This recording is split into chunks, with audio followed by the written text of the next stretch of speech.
the good word, DKB here. So the New York Jets may be interested in Odell Beckham Jr. Diana Russini dropped the report, who's kind of been in tune with what, along with Trey Wingo, has been happening with Aaron Rodgers' side. Odell Beckham Jr. was one of the weapons on the supposed Aaron Rodgers wish list, which we now know is just based on the reports I've seen from Joe Douglas and Robert Saleh's side. They wanted to include Aaron Rodgers on what would occur in free agency. That doesn't mean that those were going to be guys that we were going to get, but you'd like to know which weapons your star quarterback says he would love to be able to play with. And if we can make it happen, we'll make it happen. So going back to Rossini's report, she says not only are the New York Jets interested, they will be staying in touch with Odell Beckham Jr.'s side to see what he wants to do in terms of being able to play in the 2023 season, considering he took all of last year off. Even though there were a couple interested teams, nothing ended up really falling in his favor. Maybe that was due to contract talks. Maybe he wanted to make sure he was fully recovered from his ACL. Either way, nothing ended up happening. But there was a pursuit, or at least a recruiting attempt, from one of my favorite undrafted free agents in Damon Harrison, a.k.a. Snacks, via Twitter. And Odell Beckham saw it, ended up retweeting it with the eye emoji. So maybe there's some mutual interest there on both sides. I mean, this is the allure of having a, top 3, top 5, maybe if you want to consider some fall off quarterback in the NFL. So do we, go the Odell Beckham Jr. route?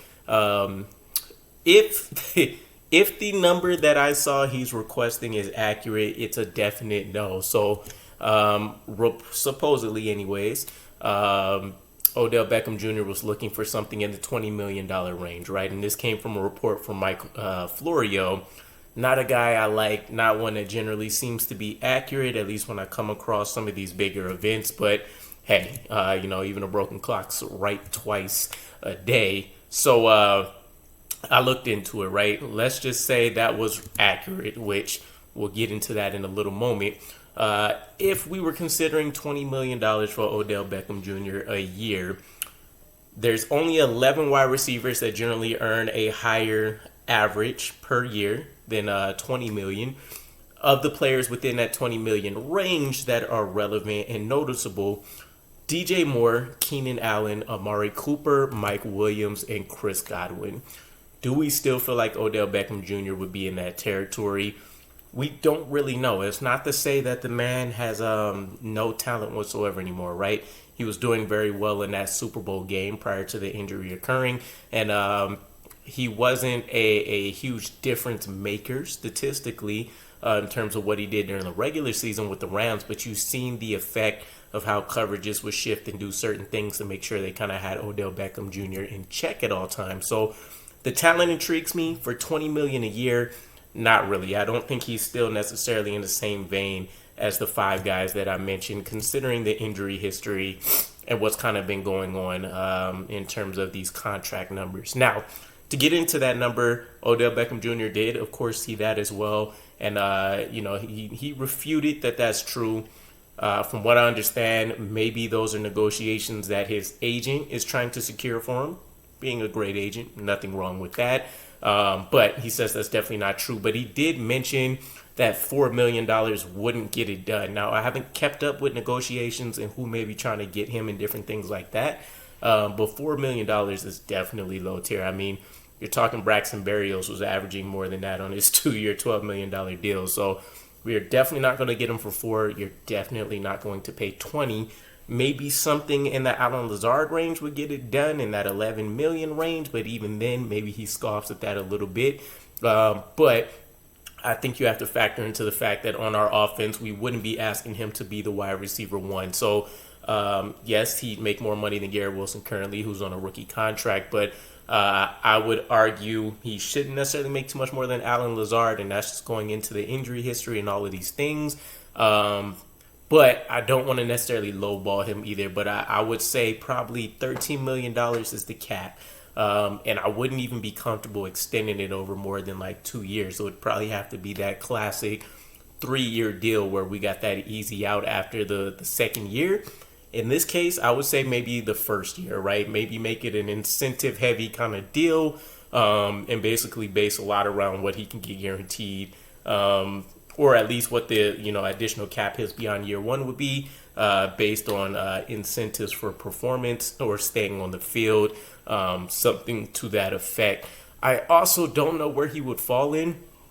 If we were to get a guy like Odell Beckham Jr., I think making him wide receiver 2 or 3 ideally would be the best spot, right? The pecking order for me right now, ideally, considering if we signed Odell Beckham Jr., would be Garrett Wilson. It would be Elijah Moore, just based on the fact that he's been healthy. Odell Beckham Jr., and then it would be a guy like Allen Lazard. Do you want to pay $11 million a year to have a guy be your wide receiver 4?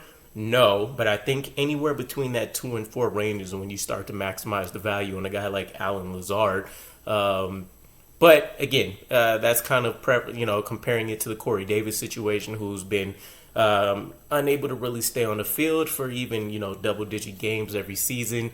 But I think you still see it, right? A lot of what people knocked for Allen Lazard's contract was the fact that he's had Aaron Rodgers throwing to him for 5 years, and the man's never cracked 1,000 yards. He's never hit double-digit touchdowns, which is true. But, how far are you willing to go, for an undrafted free agent? Maybe he's already essentially hit his ceiling. I still got to kind of look into him and see what all he's consistently bringing and maybe what more can be brought out. But you'd have to imagine the connection between Aaron Rodgers and Allen Lazard is essentially hit his ceiling. So let me know where you guys would essentially rank Allen Lazard in the pecking order, or Odell Beckham Jr. in the pecking order, I suppose. But last food for thought for those that are interested in bringing a guy like OBJ in the building, when you want to take his first 5 years in the league when he was with the Giants, and kind of take those averages, it'll give you a better idea, since those were his most healthy years, what exactly he may be bringing to the table. We're talking an average of 124 targets, 78 receptions for 1,095 yards, 9 touchdowns, and generally about 12 games played. And I want to say, I can't remember the year exactly, but I want to say his 4th year into the league, so 2016 or 2017, one of those is when he really only was able to play like 4 games before the injury took place. So, those numbers are skewed, but in a lower fashion, because he, didn't even get half the season in. So imagine those numbers, at least in terms of an average rate, increasing a little bit. Post-injury, those numbers look vastly different. But going back to the question, let me know where your guys' heads are at. Where would you ideally like to see Allen Lazard in the pecking order on the wide receiver depth chart? Same thing with Odell Beckham Jr., and I'll catch you guys again. Peace.